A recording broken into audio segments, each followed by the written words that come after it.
अस्सलामुअलैकुम dear students, hope you all are doing well. मैं हूं आपका इशफाक सर और आप देख रहे हैं मेरी YouTube channel Ishfaq sir physics concept classes where you enjoy learning the concepts of physics in a simple way.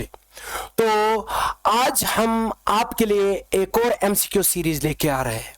तो चलो चलते हैं स्क्रीन पे।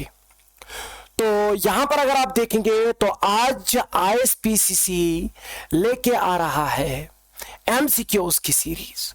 तो आज का पहला एमसीक्यू क्या है, तो वो है आपके स्क्रीन पे आप देख सकते हैं।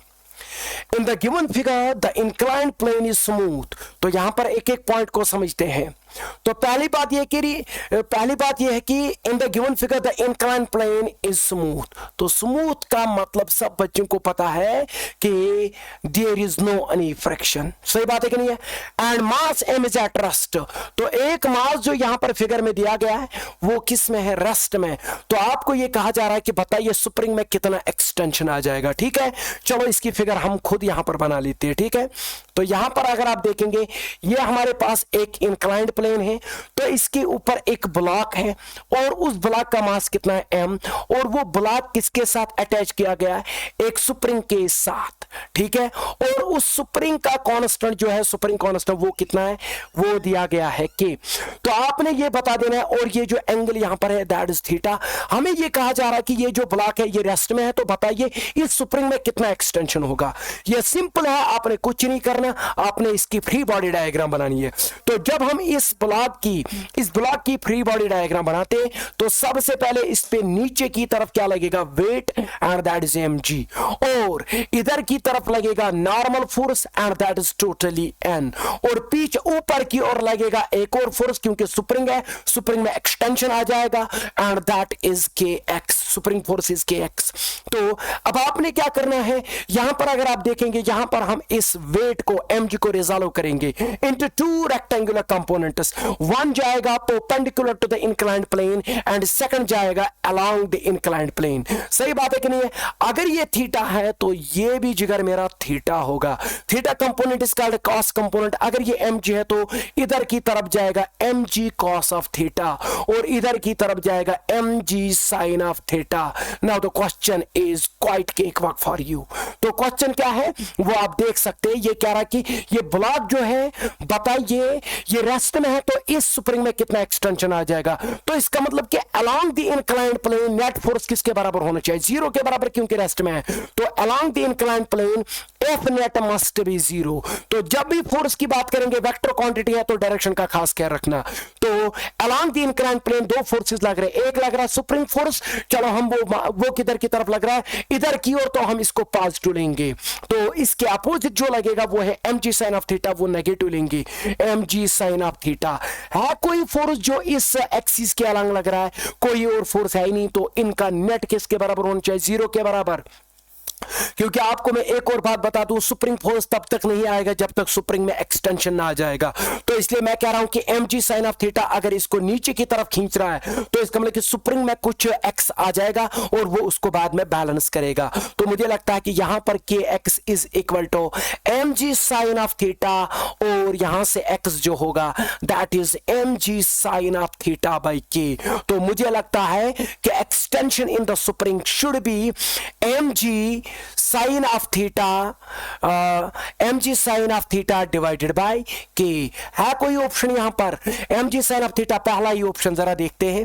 हाँ, पहला ही ऑप्शन इसका सही है। तो चलो चलते हैं नेक्स्ट क्वेश्चन पे। तो नेक्स्ट क्वेश्चन जो हमें दिया गया है that is a car of mass 1000 kg। एक कार है, उसका मास कितना है? 1000 kg। Moves on a circular track of radius 200 metre. चलो मैं यहां पर एक सर्कुलर ट्रैक दिखाता हूं।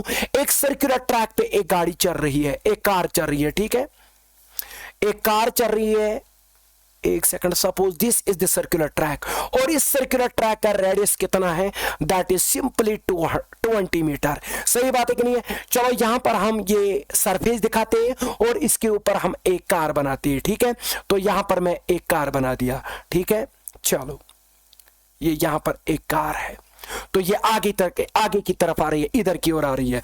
तो आपको पता है कि जो ही ये यहां पर ये करो यहां पर मैनवर करेगा, ऐसे करो मैनवर करेगा, आपको पता है कि इधर की तरफ इस पे क्या पड़ेगा, सेंट्रीपिटल फोर्स, तो उसके अगेंस्ट यहां पर एक सीडो फोर्स पड़ेगा, that is called centrifugal force, और वो सब बच्चों को पता है कि that is mv square by r।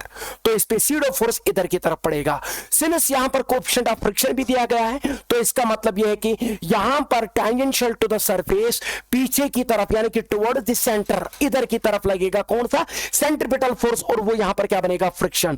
तो F will be the friction. सही बात है कि नहीं? ये कह रहा है कि बताइए maximum velocity of the car कितनी होगी, मैक्सिमम वेलोसिटी। तो V मैक्स अगर आप लेके यहां पर वेलोसिटी मैक्सिमम कर देंगे, तो मुझे लगता है कि यहां पर फोर्स जो है फ्रिक्शनल फोर्स वो भी मैक्सिमम करना चाहिए। मुझे लगता है कि यहां पर जो सेंट्रीपिटल फोर्स है that is given by the friction, और ये फ्रिक्शन किसके बराबर होना चाहिए, अगर ये गाड़ी यहां से जा रही है सो सेंट्रीफ्यूगल फोर्स के बराबर होनी चाहिए, mv स्क्वायर बाय r के बराबर।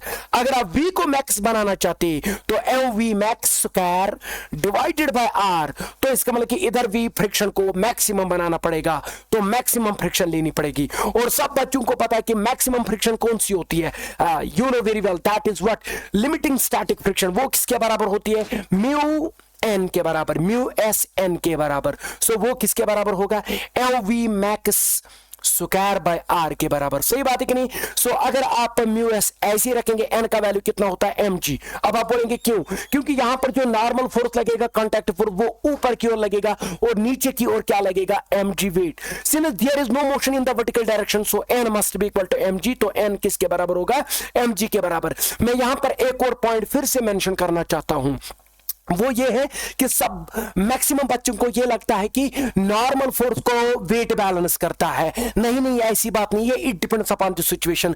कभी वेट का कंपोनेंट उसको बैलेंस करेगा, कभी किसी और फोर्स, कोई और फोर्स उसको बैलेंस करेगा। It depends upon the situation and the free body diagram at that situation. सही बात है। तो इसलिए वापस चलते हैं स्क्रीन पे।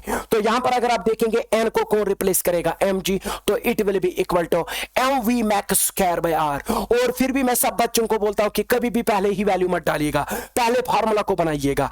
m और m गॉट किल्ड। सही बात है कि नहीं है? हमने किसको निकालना है, v मैक्स को निकालना है। तो अगर हमने v मैक्स को निकालना है तो v मैक्स स्क्वायर, ये r इधर जाएगा तो ये बनेगा म्यू एस आर जी।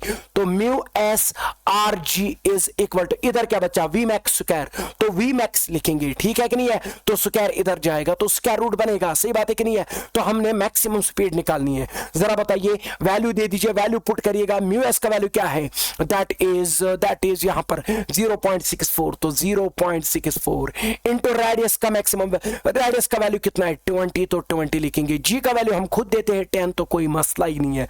तो यहां पर निकलेगा v मैक्स। सही बात है कि नहीं है? तो जब आप इसको सॉल्व करेंगे व्हाट डू यू गेट, ये 10 तो दो डेसिमल प्लेस यहां से कट हो जाएंगे, तो यहां बचा 64 और इधर बचा 2। स्क्वायर रूट ऑफ 64 हो गया 8 और यहां बचा स्क्वायर रूट ऑफ 2 मीटर पर सेकंड। ये इसका आंसर होना चाहिए v मैक्स का, ठीक है? बट यहां पर हमें डेसिमल्स में आंसर दिए गए हैं, तो 8 इंटू स्क्वायर रूट ऑफ 2 होता है 1.4। सब बच्चों को पता होना चाहिए, मीटर सेकंड यही होगा v मैक्स। सही बात है कि नहीं है? तो 8 4 आर 32, 8 1 आर 8, 8 प्लस 3 हो गया 11। सो 11.2 मीटर पर second should be the maximum velocity. है कोई ऑप्शन तो उसको पैक करिएगा। है कोई ऑप्शन? यस। तो मुझे लगता है कि there is second option, that is the right option. जरा देखते हैं। यस, यही है इसका सही उत्तर। तो मुझे लगता है कि अगर आप और सीरीज चाहते हैं, कि न्यूमेरिकल सीरीज और चाहते हैं, तो कमेंट करिएगा कि किस पे आपको सीरीज चाहिए, कितने क्वेश्चन की सीरीज चाहिए। तो मैक्सिमम मैं कोशिश करूंगा 15 क्वेश्चन की, ठीक है? तो फिर भी आप बताइए, आप वहीं से बताइए किस पे आपको सीरीज चाहिए, न्यूमेरिकल सीरीज, और लेटेस्ट न्यूमेरिकल उस पे देंगे, तो वो मैं जल्दी अपलोड करता हूं। तो तब तक के लिए अल्लाह निगहबान। Thank you.